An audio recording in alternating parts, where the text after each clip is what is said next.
FedEx delivers more than 3 billion packages a year. And what's inside the packages can be anything, like clothing, toys, food, even cash. However, a new class action lawsuit says not all the money in those FedEx packages is going to the rightful recipient. According to the Institute for Justice, the nonprofit libertarian law firm representing the plaintiffs, law enforcement and prosecutors are seizing millions of dollars a year in cash from these packages that are being sent through the FedEx Express World Hub in Indianapolis, where up to 99,000 packages are processed every hour. Authorities can seize these packages through civil asset forfeiture laws, where police can take property if it's suspected of being connected to a crime, even when no charges are filed.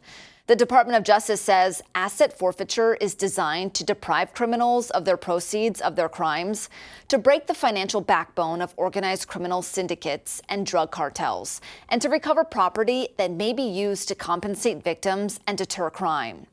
The Institute for Justice says the legal process, quote, turns justice on its head, making cops into robbers rather than crime fighters. In its suit against the state of Indiana and the Marion County prosecutor, the Institute says the cash is being taken without a legitimate reason, presenting the case of a couple who owns a wholesale jewelry business in California. According to the suit, one of their customers from Virginia sent them money through FedEx. The package was seized by an Indianapolis officer, and prosecutors began forfeiture proceedings to keep the cash.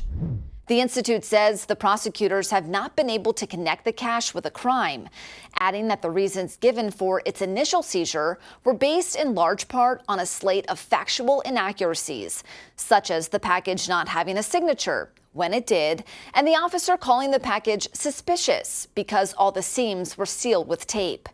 But as the Institute points out, that is a recommendation on the FedEx website. Earlier this year, a civil forfeiture case brought before the Supreme Court led to a 6-3 ruling saying a preliminary hearing to determine whether police may keep the seized property was not constitutionally required. In her dissenting opinion, Justice Sonia Sotomayor wrote, "The process is vulnerable to abuse as police agencies often have a financial incentive to seize and keep the property." In this class action lawsuit, the Institute for Justice is seeking for the California couple to get their money back and for the Marion County prosecutors' policies to be declared illegal and unconstitutional. For Straight Arrow News, I'm Lauren Taylor. Remember to download the Straight Arrow News app to keep up to date on all your latest headlines.